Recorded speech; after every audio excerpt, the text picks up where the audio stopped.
Yes papa, j'espère que vous allez bien. Déjà, premièrement, faites un like pour le type qui normalement me suit avec la perceuse, l'hélicoptère, la tondeuse, la grue, la mobilette, la débroussailleuse, peu importe, mais qui là n'est pas là aujourd'hui. Il n'est pas là, il m'a pas suivi et on entend les oiseaux. Donc faites un like pour ce monsieur qui nous laisse un répit aujourd'hui. Dites-moi en commentaire s'il vous plaît si vous m'entendez bien, parce que j'ai branché ce micro-cravate. Donc dites-moi si vous m'entendez bien. Sachant que si je bouge avec le malin, ça risque de faire du bruit. Dites-moi en commentaire s'il vous plaît si vous m'entendez correctement. Après, je vais vous parler d'un concept. Salut Nathalie, j'espère que ça va bien. Salut Olivier, j'espère que tu vas bien également depuis tout ce temps. Salut Quentin, dites-moi en commentaire si vous m'entendez correctement, s'il vous plaît, je ne suis pas sûr que le son fonctionne. Yes, merci Nathalie. Donc l'idée, souvent je dis souvent, travaillez dur comme la plupart des gens n'accepteraient jamais de le faire, puis vivez le reste de vos jours comme la plupart des gens ne pourront jamais se le permettre. Donc l'idée, moi je sais que voilà, il y a beaucoup de gens qui découvrent un peu le monde de la rat race ou voilà, le fait que l'on puisse en sortir. Et en fait, qui vont se dire, mais c'est n'importe quoi, machin, c'est des conneries, sinon tout le monde le ferait, machin. Déjà, première chose, tout le monde peut devenir riche. Tout le monde peut devenir riche. Après, même si encore une fois, richesse, il y a différentes définitions. Mais tout le monde ne va pas devenir riche parce que tout le monde n'a pas envie de faire les efforts qu'il faut pour. Voilà. Maintenant, moi, je suis partisan du travail. Du travailler dur, mais bien sûr, travailler aussi intelligemment. C'est-à-dire qu'on veut que le travail qu'on a fait aujourd'hui continue à payer demain, puis après-demain, puis après-demain. Parce que comme ça, quand justement on va stack, quand on va entasser, empiler le travail comme ça au fur et à mesure qu'il continue à payer, et bien c'est grâce à des systèmes notamment, c'est comme ça qu'on va pouvoir quitter la rat race. Parce que c'est comme des petits soldats qu'on a plantés, qui sont là, qui travaillent pour nous dans une armée. Donc voilà, moi je suis partisan du travailler dur et travailler intelligemment. Et même de sacrifier 5 ans de sa vie où on va travailler mais comme un cochon. Comme la plupart des gens ne vont jamais connaître ça dans leur vie. Ils n'auront jamais travaillé comme ça. Vous savez, il y a aussi une citation qui dit que un entrepreneur, c'est quelqu'un, ou un entrepreneur, c'est quelqu'un qui est prêt à bosser 80 heures par semaine pour ne pas avoir à bosser 35 heures pour quelqu'un d'autre. Voilà, c'est ça. Un ou entrepreneur, ils sont un peu fous. Ils préfèrent bosser 80 heures pour eux, leur business, construire leur rêve, plutôt que bosser seulement. Salut Jennifer, j'espère que tu vas bien. Plutôt que de bosser 35 heures pour quelqu'un d'autre et réaliser les rêves de quelqu'un d'autre. Donc, l'idée, c'est vraiment, moi je vous dis, il faut taffer comme un cochon pendant 5 ans. C'est-à-dire qu'on va vraiment faire des sacrifices. On travaille dur, on est là, on crée beaucoup de valeur sur cette terre pour les gens, les humains qui sont là. Encore une fois, il faut comprendre, il y a tellement de choses à comprendre, le mindset, que l'argent, ça sert à rien. S'il y a une attaque de zombies, et vous n'êtes plus que un ou une sur la planète, vous pouvez avoir 1 million d'euros, ça servira à rien. Ça sert à rien parce qu'il n'y aura plus d'autres humains pour vouloir récupérer votre argent et être payé pour faire quelque chose d'autre. Donc votre argent n'aura plus de valeur. Donc en fait, ce qu'il faut comprendre, c'est que niveau méta, au-dessus de l'argent, c'est créer de la valeur pour les autres. On les aide, on regarde ce qui les gêne, comment on pourrait améliorer la vie des autres. Et l'argent va découler après. L'argent papier ou autre, ça sert à rien. Si on est seul sur terre, si on est seul sur une île déserte, tu peux avoir 1 million d'euros. Tu n'auras pas un maçon qui va être là pour te fabriquer une hutte pour la nuit. Tu n'auras pas le boucher qui va pouvoir te donner une côte de bœuf. Tu n'auras pas le mec qui pourra te vendre un jus vert en échange de ton argent. Ton argent ne te servira à rien parce qu'il n'y a pas d'autres humains. Donc voilà, il y a des humains, des êtres humains, et on veut créer de la valeur pour eux avec des services, des offres, et c'est comme ça que l'argent découlera. Donc voilà, maintenant il s'agit de travailler. Il faut travailler dur. Il n'y a pas de tu vas devenir riche demain. Ah non, il faut travailler dur. Il faut envoyer du lourd pendant. Après, ça dépend si vous êtes vraiment bon ou moins bon ou moyen.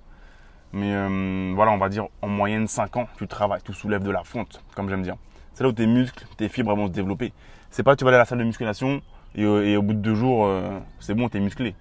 Non, il faut que tu y ailles, il faut soulever de la fonte, il faut que tes fibres musculaires, faut qu'elles changent, faut que le muscle se forme, faut que tu manges tous les jours bien, faut que tu te reposes, tu continues à t'entraîner. Les muscles, en fait, vous allez casser la fibre et le muscle va se refaire plus fort pour pouvoir supporter la charge que vous lui avez mis, le stress en fait. Donc voilà, quand je bossais à Londres en 2008, il y avait une BD, c'était assez drôle. Il y avait un mec, il s'inscrit à la salle de sport et il revient 6 mois après voir le patron de la salle et dit hey, je demande un remboursement parce que ça marche pas. Ça marche pas en fait, je me suis inscrit il y a 6 mois, regardez, je suis toujours gros, j'ai du ventre et tout.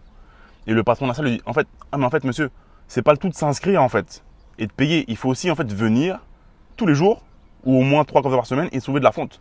Les gens ils pensent qu'il s'agit juste de payer la salle de sport et c'est bon, je vais être musclé. Non, tu vas surtout être un lardon si tu ne vas pas tous les jours.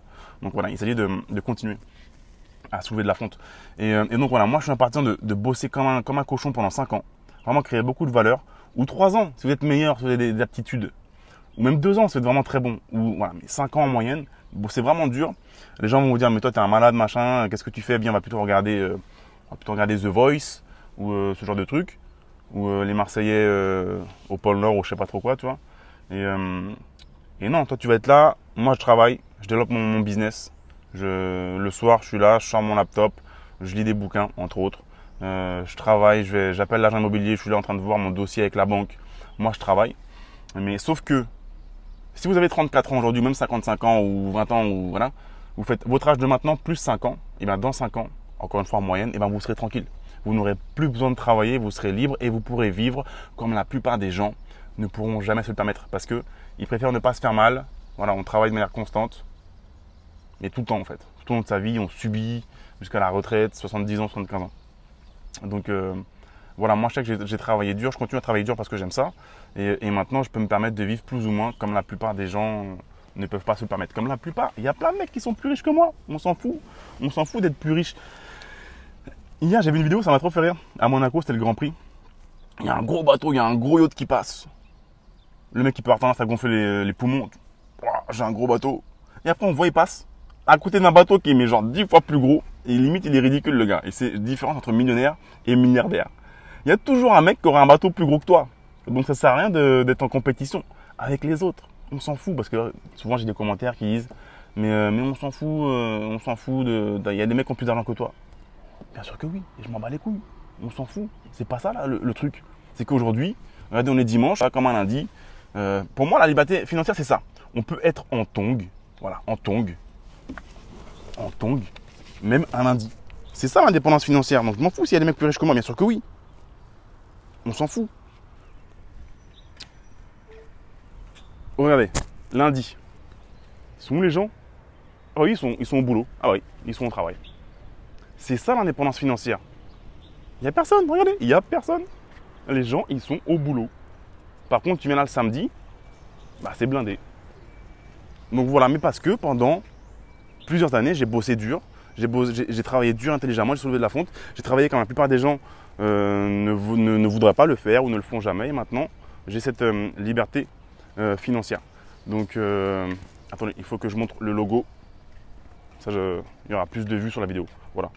C'est ça l'indépendance financière, on peut conduire, c'est un 911 en tongs. Non, en fait, on enlève les tongs et on conduit pieds nus. C'est assez bizarre au début, mais on s'y fait. Donc voilà, l'idée c'est vraiment ça, on bosse dur.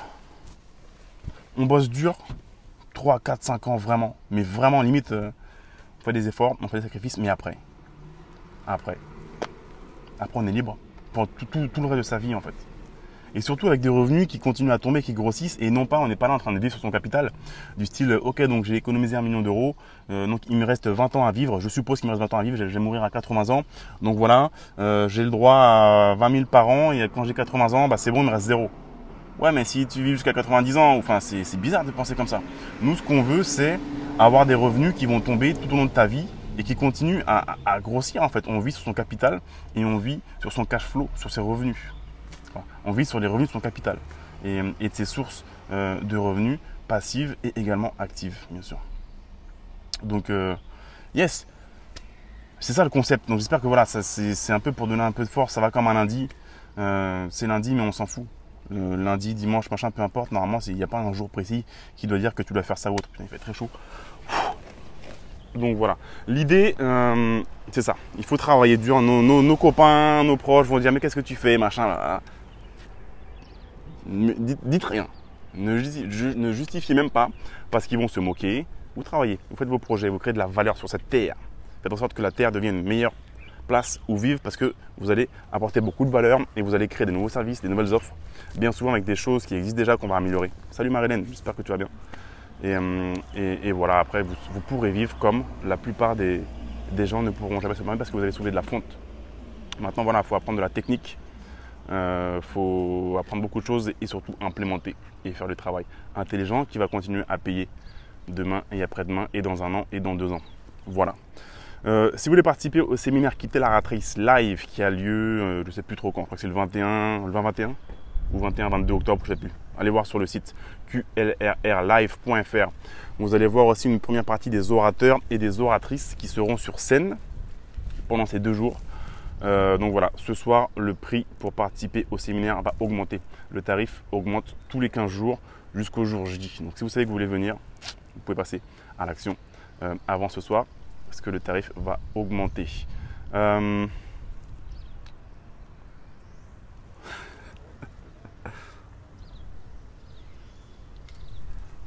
Yes. Donc Marilène, t'y vas, c'est super. Donc voilà, quittez la Rat Race Live. Si vous ne savez pas ce que c'est, cliquez sur le lien ci-dessous. En gros, c'est le plus gros séminaire en France sur l'investissement, la création de business. On va parler de e-commerce, on va parler de Facebook, on va parler d'immobilier, beaucoup d'immobilier. On va parler de business sur Internet, on va parler de business en dur. On va parler aussi un petit peu de développement personnel. Voilà, il y aura énormément de personnes, beaucoup de personnes qui pensent comme vous le même mindset et vous allez apprendre énormément, repartir de la booster, avoir beaucoup de contacts, très important. Et voilà, c'est le plus gros séminaire en France sur l'indépendance financière et l'investissement. Donc vous pouvez y accéder si vous n'avez pas votre place jusqu'à ce soir avant que le prix monte. Cliquez sur le lien ci-dessous. J'ai souvent cette question-là. Gilles, tu as fait quoi comme étude? C'est une question qui revient souvent. Donc déjà, ne soyez pas frustrés si vous n'avez pas fait d'études ou ne soyez pas inquiets ou autre. Je sais qu'en France, on a une pression, un genre de pression, notamment en 3e et également quand on passe le bac. Donc ne soyez pas inquiets. Moi, j'ai redoublé 2 fois. J'ai redoublé ma 3e. Je n'avais pas eu mon brevet la première fois. J'ai redoublé ma 3e et j'ai redoublé ma terminale. Bon, le bac, je ne l'ai pas eu le premier coup. Le rattrapage, je ne l'ai pas eu. Et je l'ai eu la 2e fois, mais voilà, vraiment une note moyenne. Bac scientifique, j'ai fait, donc général. Et après, j'ai fait une école d'ingénieur avec une prépa intégrée. Donc une école moyenne de catégorie.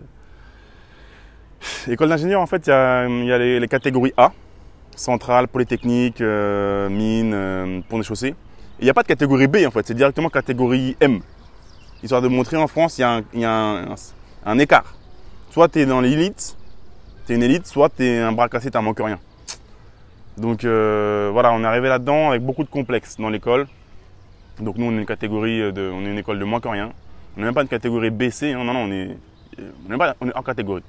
C'est une école bac plus 5 moyenne. On est juste à côté de l'ESSEC. Donc c'était le PMI à Cergy-Pontoise. On est à côté de l'ESSEC, qui est qui est la meilleure école de commerce de France, avec HEC. Donc les deux se tirent la bourse, c'est la meilleure école avec HEC. Donc là-bas, c'est élitiste. Donc nous, on est à côté, on est là, on culpabilise, on se dit on est nul, on sert à rien. Mais en fait, non. Non, parce que maintenant, aujourd'hui, il y a des mecs de l'ESSEC qui bossent pour moi, en fait. Donc, avocat fiscaliste. Faites un like pour lui. Avocat fiscaliste, comptable, tout ce qui est vous savez, les cabinets de comptables, tout ça, aujourd'hui, ils bossent pour moi. Et pareil, si je voulais racheter une boîte pour faire de la croissance externe, par exemple, comme racheter par exemple un traiteur pour faire la nourriture dans mes séminaires, eh bien, ça sera un mec de l'ESSEC qui s'occuperait de faire une fusion, une acquisition ou autre. Donc voilà, on part nous vraiment avec un main, on se dit putain, on est des moins que rien, on est nuls, et c'est pas grave, c'est pas vrai déjà, c'est pas grave. Il faut apprendre en dehors de l'école. Il n'y a pas que l'école. C'est important. Moi, je suis content de mon école, le PMI, parce qu'on a appris une chose. On a juste appris à apprendre. On a appris à apprendre.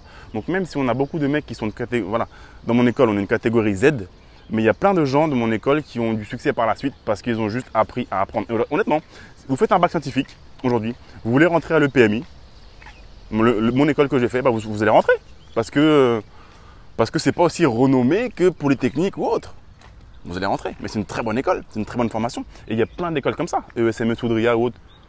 Il y en a plein qui ne sont pas élitistes, mais où on a des bonnes formations, on a une bonne base et surtout on apprend à apprendre. Et si on n'a pas fait de bac S ou autre, il faut quand même apprendre à apprendre. Donc, il faut lire, il faut s'éduquer. Ne soyez pas stressés par rapport aux études. Moi j'ai 2 garçons, 3 ans et demi et 6 mois. Et honnêtement, je serais très fier s'ils faisaient Polytechnique, Centrale, et HEC ou Harvard. Je serais le premier. Et mon fils, il a fait Harvard ou mon fils, je sais pas, il a fait l'INSEAD ou des gros trucs comme ça ou il a fait même pas ESCPEAP, mais genre des trucs vraiment genre il a été au MIT. Mon fils, il a été au MIT. Mon fils, c'est un docteur, c'est un médecin. Je serais fier. Je serais très fier. C'est normal, je suis un papa, c'est mes 2 fistons. Mais s'ils ne font pas d'études, c'est pas grave. C'est pas grave parce que ça ne veut pas dire qu'ils ont raté leur vie. Même s'ils font que un CAP, comme avait dit ma prof de français en 3e, il fait que un CAP parce que le mec est nul, donc tu fais que un CAP. Eh, mais il y a des mecs qui ont fait des CAP qui ont plus d'argent que Bill Gates. Hein. Donc, tu as des mecs qui ils ont fait un CAP en pâtisserie, ils ont fait une chaîne de pâtisserie à New York, Singapour, Hong Kong. Ils gagnent beaucoup d'argent. Donc, c'est pas parce que tu fais juste un CAP que tu es nul. Non, non, non. Tu peux avoir ce mindset d'entrepreneur. Le mec, il a fait un CAP pâtisserie. Le mec est bon pour faire des pâtisseries. Il est bon là-dedans. Il y a des gens, ils ont faim. Comme vous et moi. On est gourmand, on aime le sucré. Tous les jours, on veut manger. Le mec crée de la valeur pour vous en faisant des putains de gâteaux délicieux, des viennoiseries ou autres. Waouh, on mange ça, c'est tellement bon. Le gars a créé de la valeur pour vous. S'il a 1 magasin, 2 magasins, 3 magasins, 4 magasins, 5 magasins, 10 magasins, et maintenant il est dans le business de la distribution. Il n'est plus dans le business de la pâtisserie, il est dans le business de la distribution. Le gars a plusieurs points de vente. Le gars, c'est un businessman. Et pourtant, il n'a fait qu'un CAP. Et pourtant, il est multimillionnaire. Donc voilà, je veux dire, c'est pas parce que vous faites un CAP ou pas d'études ou autre que c'est cuit. Non, loin de là. Et de toute façon, il faut continuer à apprendre quand on sort de l'école. Et bien souvent, les mecs qui ont fait une catégorie A, ils pensent qu'ils n'ont plus rien à apprendre. Moi, j'ai fait une catégorie A, j'ai plus rien à apprendre. Je suis un ouf. Et donc, du coup, voilà, je fais plus rien. C'est dommage que tu vas arrêter de progresser. Et il y a des mecs qui n'ont pas fait d'études qui vont te dépasser. Et qui vont qui vont aller loin devant.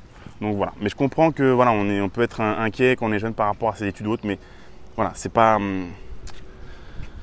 le truc qui fera que tu seras indépendant financièrement ou pas. Au contraire, loin de là. Et aussi souvent, plus tu vas être intelligent, plus tu vas être trouillard en fait pour te lancer, parce que tu vas te dire ouais, tu vas voir tous les risques potentiels. Ah mais s'il y a ça, s'il y a ça, s'il y a ci, oh mon dieu, s'il y a ça, s'il y a ça, s'il y a ci. Et bien souvent, tu vas avoir du mal à te lancer en fait. Juriste, avocat, notaire, comptable, eux c'est les pires investisseurs. Ils n'investissent pas parce qu'ils voient tous les trucs négatifs qui pourraient se produire. Oh, mais si jamais la mamie qui est au 5e étage elle porte plainte contre moi parce que j'ai repeint ma plainte, ou si jamais c'est des ouf, c'est des ouf. Jamais un notaire va vous dire ça c'est une bonne affaire. Ah là tu vas prendre 50 000 €. Ils n'ont pas ce mindset d'investisseur, ils sont trop intelligents. Ils sont trop intelligents. Ils voient tous les risques, donc du coup ils ont peur et ils font rien. Quand tu es un petit peu foufou, tu es moins intelligent qu'un notaire ou un comptable, tu vas, t'as pas le temps. Tu sais que c'est rien, tu vas, tu testes. Tu vas, boum, voilà. Donc, yes Nico, je suis à la Croisette, dans le nord de l'île Maurice. Merci à vous d'avoir regardé cette vidéo. Encore une fois, si vous voulez venir à Acceleratrice Live, me rencontrer mon équipe, rencontrer tous les orateurs, cliquez sur le lien qlrrlive.fr qui se trouve en dessous. Le tarif pour y participer augmente ce soir à minuit. Donc, si vous voulez venir, d'être sûr, eh bien, passez à l'action ce soir avant minuit. Et vous pourrez aussi voir une liste des premiers orateurs et des oratrices qui seront là le 20-21 octobre prochain. Merci à vous. Je vous souhaite un bon lundi et je vous dis à très bientôt. Ciao.